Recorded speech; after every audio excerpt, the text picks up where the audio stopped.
और गोपालगंज के मॉडल सदर अस्पताल में बिजली जाती है तो मरीजों का इलाज भी बंद हो जाता है। दरअसल अस्पताल में बिजली कई घंटे तक नहीं आई तो मरीजों का सिटी स्कैन जांच भी नहीं हुआ। महंगी फीस चुकाकर भी मरीजों को बाहर जांच करना पड़ता है।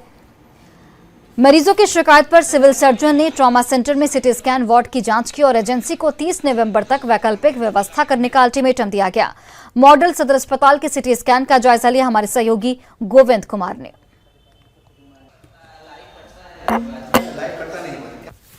ये गोपालगंज के मॉडल सदर अस्पताल का ट्रॉमा सेंटर है और ये कई मायनों में खास है क्योंकि डिप्टी सीएम और जो स्वास्थ्य मंत्री हैं तेजस्वी यादव, उनका ये गृह जिला है और इसी ट्रॉमा सेंटर के अंदर जो है सिटी स्कैन मशीन लगाया गया है। लेकिन सबसे बड़ी समस्या एक हो रही है कि जब बिजली रहती है तब सिटी स्कैन मशीन जो है काम करता है और बिजली जब चली जाती है तो मशीन काम करना बंद कर देता है।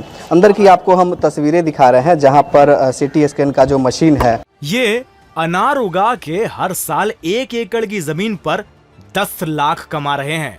उनसे सीखना है तो फ्रीडम ऐप को अभी डाउनलोड कीजिए। वो लगाया गया है ताकि मरीजों को जो इसकी सुविधाएं हैं वो मिल सके। और ये सिटी स्कैन का बजाते एक रेट लिस्ट भी टंगा हुआ है। सिटी स्कैन हेड का लिस्ट जो है, तमाम तरह की जो शुल्क हैं वो यहाँ पर शुल्क निर्धारित किए गए हैं। और अंदर आपको हम तस्वीरें दिखा रहे हैं जहाँ पर सिटी स्कैन मशीन है, लेकिन बिजली नहीं होने की वजह से ये मशीन फिलहाल काम करना बंद कर दिया। देखिए ये सिटी स्कैन मशीन है, करोड़ों की लागत से ये मशीन मंगाई गई है ताकि मरीजों को यहाँ पर सुविधाओं का लाभ मिल सके, अच्छी तरीके से उनकी जांच हो सके।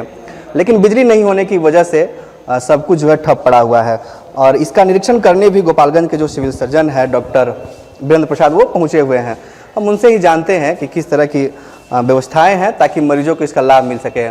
सिविल साहब, बिजली नहीं, इस वजह से सिटी स्कैन नहीं हो पा रहा है। ठीक है, वो अभी नया खुला है, व्यवस्था चल रहा है, सुधार हो रहा है।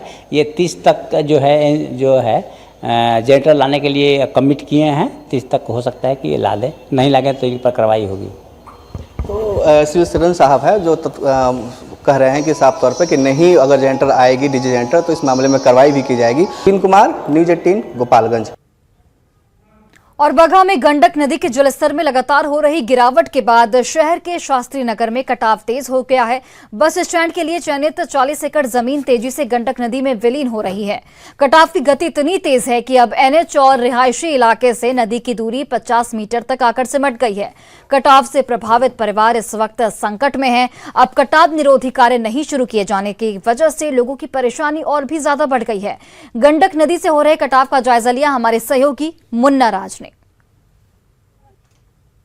गंडक नदी के जलस्तर में कमी के बाद बगहा के शास्त्री नगर में कटाव का संकट बढ़ गया है। हम बगहा के शास्त्री नगर की तस्वीर आपको दिखा रहे हैं जहां गंडक नदी लगातार कटाव कर रही है और लगातार यहां पे मांग भी हो रही है कटाव निरोधी कार्य के लिए। लेकिन अभी तक जल संसाधन विभाग के तरफ से कोई सुधि लेने नहीं आया है और लगातार जो शास्त्री नगर का इलाका है, धीरे धीरे नदी और रिहायशी इलाके का जो फासला है घटकर करीब 50 मीटर तक महज बच गया है। तो लगातार यह इलाका पिछले कई सालों से कटाव का दंश झेलते रहा है, लेकिन उसके बाद भी यहाँ के लोगों की शिकायतें अभी तक अधिकारियों तक नहीं पहुंची है और लगातार गंडक नदी आगे बढ़ रही है। तो कटाव की जो क्या हालात हैं आप देख सकते हैं कि किस तरह से दर्दनाक स्थिति बनी हुई है और लगातार गंडक नदी धीरे धीरे करके आगे बढ़ रही है। तो तमाम लोगों की मांग है और लगातार लोग अब आंदोलन पर उतरने के लिए मजबूर हो गए हैं।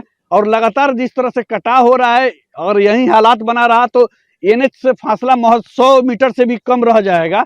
इसके बाद भी जल संसाधन विभाग के तरफ से कहीं कोई कार्रवाई नहीं की जा रही है। तो क्या शिकायत बोलो नहीं की? बहुत शिकायत बटे, हम लोग कुछ नहीं खेती होखत, ना नदी बनाता, ना ठोकर बनाता, ना पुल बनता है। नदी एकदम आ गई, एकदम पिछुआरे घर के पीछे आ गई नदी। सरकार के कोनो ध्यान नहीं के, हमने के सुनवाई नहीं के। हमने के गरीब आदमी में पैसा नहीं के, कहाँ से जमीन घर कहाँ से बना जाए हमने के।